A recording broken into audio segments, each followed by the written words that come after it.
God damn. This hat is dirty, covered in pet hair and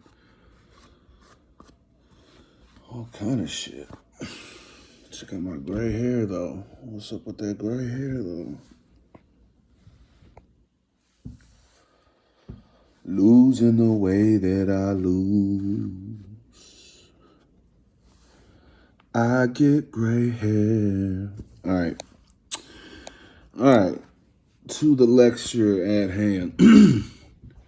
This is a video I'm making just for any of the bipolar or mentally ill kids out there, because I was that bipolar mentally ill kid myself at one point, and it's rough. It's real rough. It's hell.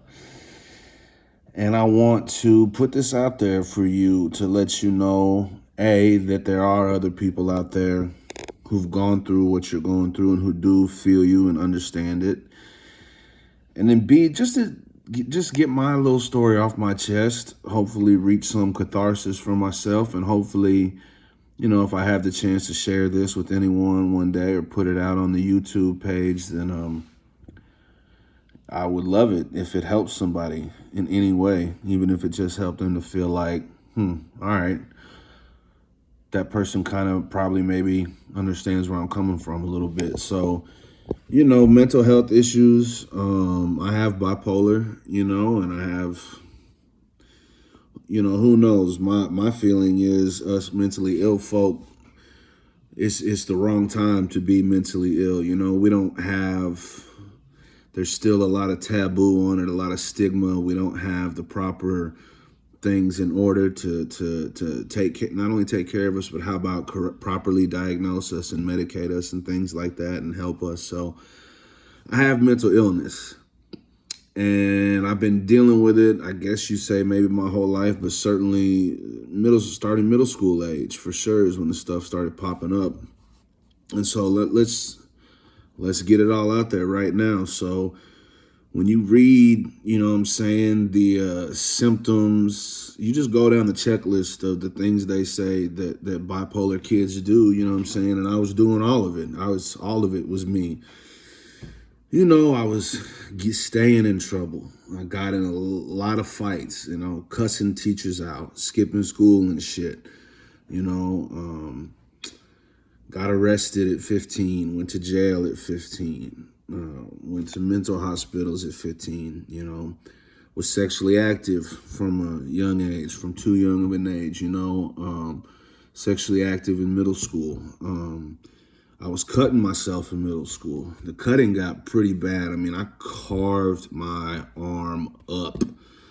One time, I carved a girl's name into my forearm, just carved her name straight up in it.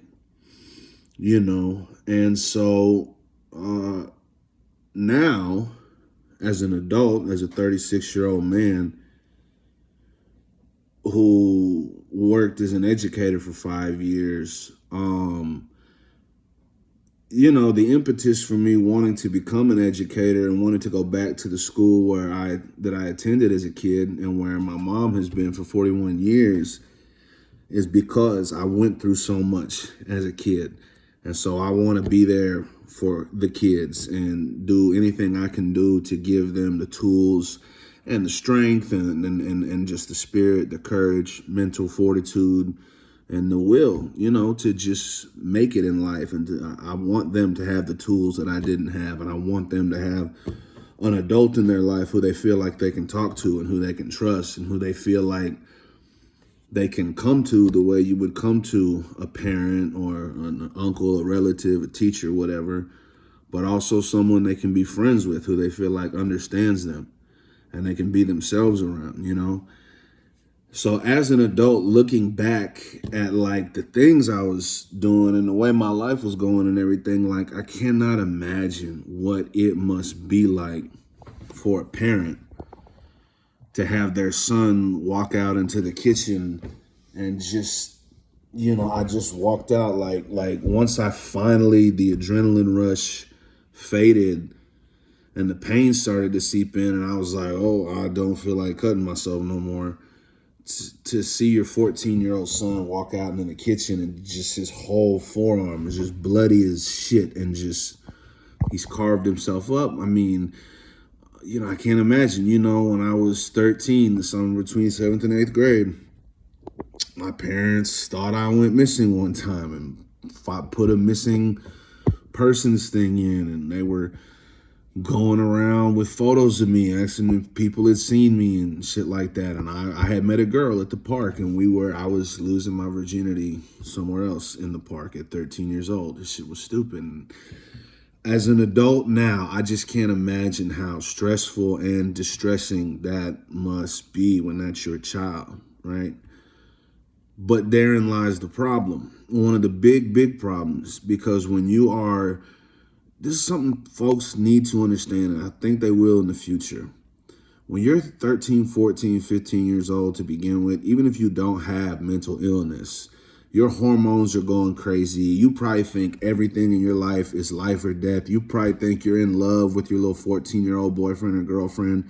You know what I'm saying? You think everything is just the biggest shit that ever happened, and everything is just so dramatic, and your heart is just, oh man, you know what I'm saying? You get butterflies in your stomach, you start dating people and all this shit. And anyway, puberty, hormones, they wreak havoc on your body. It's a tough time for a lot of kids as it is. And so then you add in mental illness and all that goes along with that and all these kind of behaviors and things that I'm describing.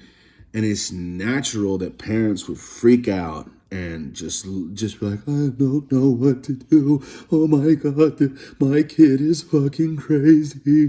What do I do? And it's just like, that's what sucks. Like I said, therein lies the problem, because as hard as this is, see, the parents think like parents. And you know what I'm saying? I can tell you, it's like the adults in my life who did want to help me didn't know how. They could only do the ideas that they came up with. They could only do what they thought to do. And the whole time as the mentally ill kid, you just feel like you're off in your own goddamn world, man, for real. Like you just feel like I live with you, I'm around you, I go to school with you, whatever, but you just feel like you're in your own world, and all these people worrying about you, and the doctor's appointments and the medication and the fucking biofeedback, which all the stuff you go through because your parents are freaking out and all this shit. And it's like, I needed people to accept me for me and just be friendly, to just fucks with me, basically. Like, yeah, that's my kid, that's my son, that's my student, that's my athlete, and I fucks with him. He acts the way he acts, he talks the way he talks, he walks the way he walks. He is who he is. He's a real son of a bitch sometimes, got some problems in his life, but I fucks with him. And I see through all that bullshit, and I fucks with him. That's what we need. We don't need all the worrying. And again, just it makes it feel like, yeah, you feel like like you've been like aliens, you know how they talk about aliens abduct you and they probe you. That's kind of what it's like. You're getting poked and pricked, having blood taken, having blood draws, taking all these pills, going to all these DBT classes and seeing shrinks and psychiatrists and therapists and after school programs. And it seems like everyone's trying to fix you all the motherfucking time. And you can't just be you and just feel your feelings and be who you are and live the way you live. And everybody's got to walk on eggshells around you. Nobody can just chill and let you be yourself. And if you're having a bad day, they can accept it.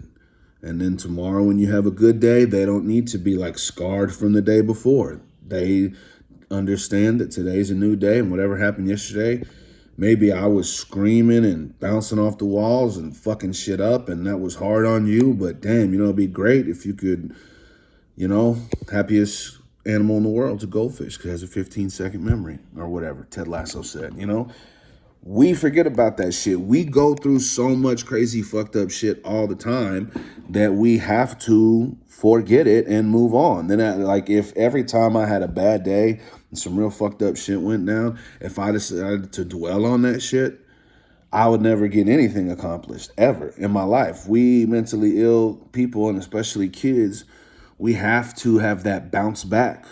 And parents don't bounce back that easily. They really don't. They're so stressed and so worried and so just inundated with fear and with not knowing what to do and with being so out of their element, which I understand now because I'm 36 years old. I don't have kids, but I'm the age to have kids. I'm not just the age to have kids. I could have a kid that was 12 or 13, the ages that I was doing this shit. And I wouldn't know what to do either. I'd be so out of my element. But it's hard to express your feelings and your thoughts and your desires and your wants when you're 12, 13, 14 years old. It is. And then when everybody around you is freaking the fuck out because of the way you act, it just makes everything worse. It does not help. It doesn't help, man. And we need a place where we can chill. We need a place where we can, like I said, be ourselves. That, like, why do you think so many of us like run the streets and act bad and, you know what I'm saying, like sneak out and stay out all night and do all this wild shit? We need a place to be free, man. Free to be ourselves, free to feel our feelings, free to act on our impulses one way or another, free to experiment, free to fucking just breathe and not be judged. And so if you're a 13-year-old girl and a 15-year-old cute boy makes you feel that way, you're going to spend time with him. And vice versa. If you're a 15-year-old boy and another girl your age, you know what I'm saying, likes to spend time with you, or your friends, they want to skateboard and hang out and go to the park and whatever the fuck it is, you're going to sneak out. You're going to go where you feel happy and accepted and like you can just be yourself. And when everyone's constantly fucking worrying about you and making it so clear that like everything you're doing and everything about you is such a big fucking problem, you can never be yourself around them. You can't talk to them. You can't open up to them. And when you do have shit boiling up inside you, you can't even pull your mom or dad or whomever it is aside and say, hey, can we talk? Can I get some shit off my chest? Can I tell you what's going on? Because all they're going to do is worry and freak out. We need friends. And, you know, I hate to say it, but like for most kids need discipline and do not need their parents to be their motherfucking friend. And that's my opinion. Until the best thing you can do for your kids is be hard on them and be demanding of them. As long as they know you love them, that's the absolute best thing you can do. Be hard on your kids. Be demanding on your kids. Let them know you love and support them. But life ain't a game. Be hard on them. Now, for mentally ill kids, this might sound a little counterintuitive, but sometimes the best thing you can do is be their friend, is be less hard on them, be more of a friend to them. Don't be a disciplinarian. Don't be so demanding. Now, I am by no means saying be an absentee parent who just hangs out and just enables and all this shit, you know. No, you're still the parent. You're still doing the best you can to raise your kid. But I'm saying, try to foster an environment where your kid feels like they can be themselves around you, where they don't have to keep everything up inside, where they can talk to you, where someone in their life isn't just constantly worried about them. Like, what's going to happen is going to, and this is the crazy thing. I'm looking back at everything I went through from such a young age. I legitimately, I was sexually abused and physically abused by people who were supposed to take care of me when I was in kindergarten, when I was 5 years old. The abuse didn't stop there. I was later assaulted by a homeless lady when I was a little kid, just a couple years later. So I've got childhood trauma. And I described a lot of shit earlier in this video about cutting myself and things like that. I'm opening up here. Got to talk about it. Got to talk about it. Can't keep the stigma on it. Can't be all hush-hush about it. Got to have it out in the open. I went through more in the first probably 15 years of my life than I would say most people I know have still been through to this day. That's a fact, man.